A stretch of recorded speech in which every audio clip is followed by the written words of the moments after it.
for us, and by knowing may more easily obtain them. This assertion, therefore, has indeed a certain probability, but it seems to be dissonant to the sciences.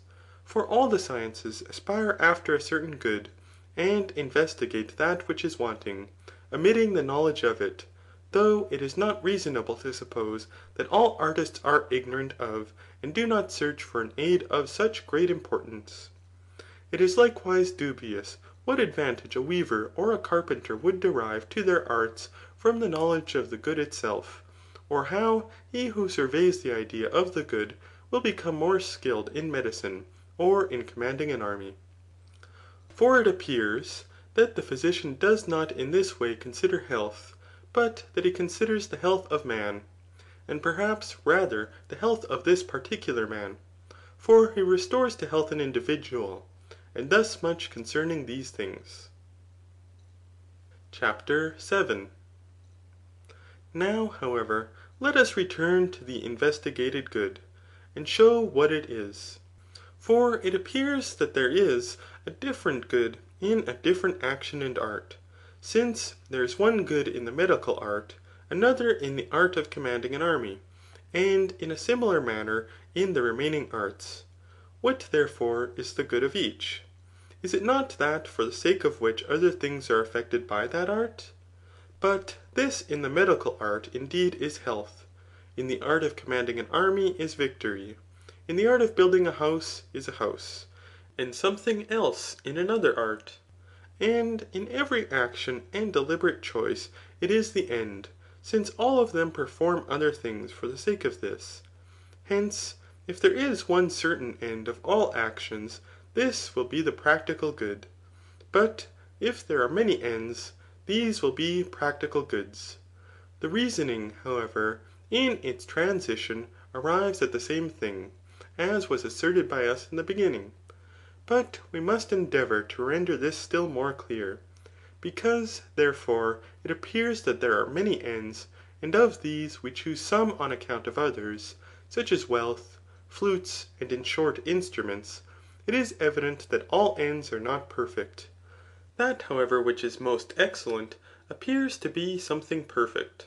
So that if there is only one certain perfect end, this will be what we investigate. But if there are many, it will be the most perfect of these.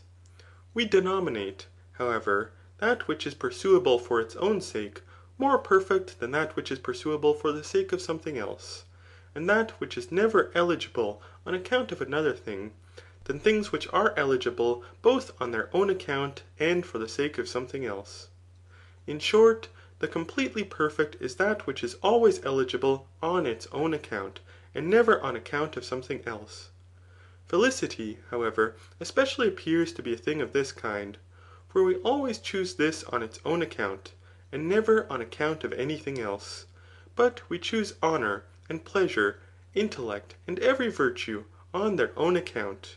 Indeed, (for though we should derive no farther advantage than what the possession of them affords, yet each of them would be the object of our choice,)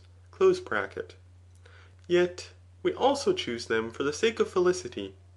No one, however, chooses felicity for the sake of these, nor, in short, for the sake of anything else. The same thing also appears to happen from that which enables a man to be sufficient to himself. For perfect good appears to be self-sufficient. But we call the self-sufficient that which is not only sufficient to him who lives a solitary life, but which is also sufficient to parents and children, to a wife, and in short, to friends and fellow citizens, since man is naturally a political animal. A certain boundary, however, must be assumed of these things. For if good is to be extended to parents and their offspring, and to the friends of friends, there will be a procession to infinity. But this, indeed, we shall consider hereafter. We call, however, the self-sufficient that which subsisting by itself alone makes life eligible, and in want of nothing. But we think that felicity is a thing of this kind, and besides this, we think that it is the most eligible of all things, and is not conumerated with any other good. For if it were conumerated, with even the smallest good, it is evident that it would be more eligible, since that which is added would become an excessive good. But a greater good is always more eligible. Felicity, therefore, appears to be something perfect, and sufficient to itself, being the end of actions. Perhaps, however, to say that felicity is the best of things is to assert that which is acknowledged by all men. But it is requisite that we should yet more clearly say what it is. Perhaps, therefore, this will be effected, if the work of man is assumed. For as to the player on the flute, to the statuary, and to every artist, and in short, to those who have a certain work and action, the good and the excellent appear to be in the work. This also may appear to be the case with man, if he has a certain work. Whether, therefore, are there certain works and actions indeed of a carpenter and a shoemaker, but of man is there no work, and is he naturally indolent? Or shall we say that as of the eye, the hand, and the foot, and in short of each of the parts of the body, there appears to be a certain work, so likewise of man shall we admit that besides all these there is a certain work? What then will this work be? For to live appears to be common also to plants, as well as to men. But the peculiar work of man is now investigated.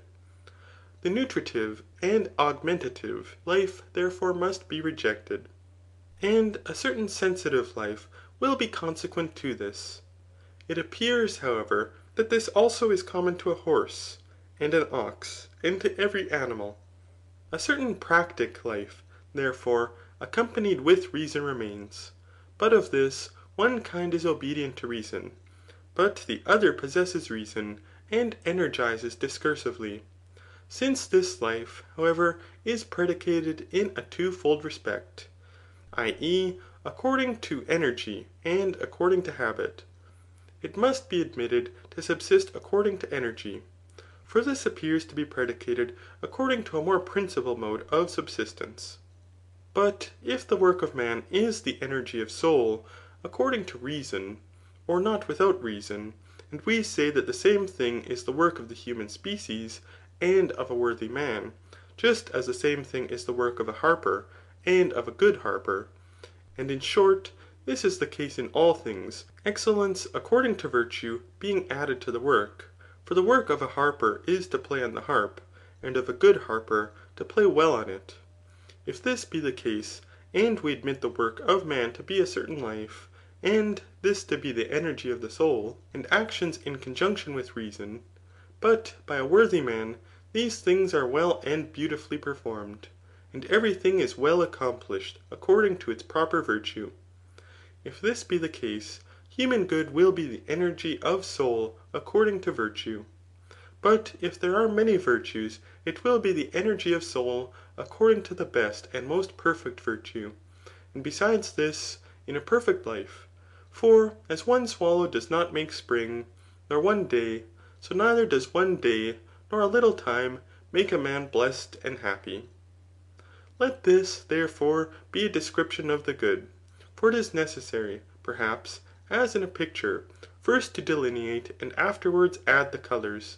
But it would seem that any one may be able to adduce and distinctly arrange things which are well delineated, and that time is the inventor of, or a good co-operator with, things of this kind.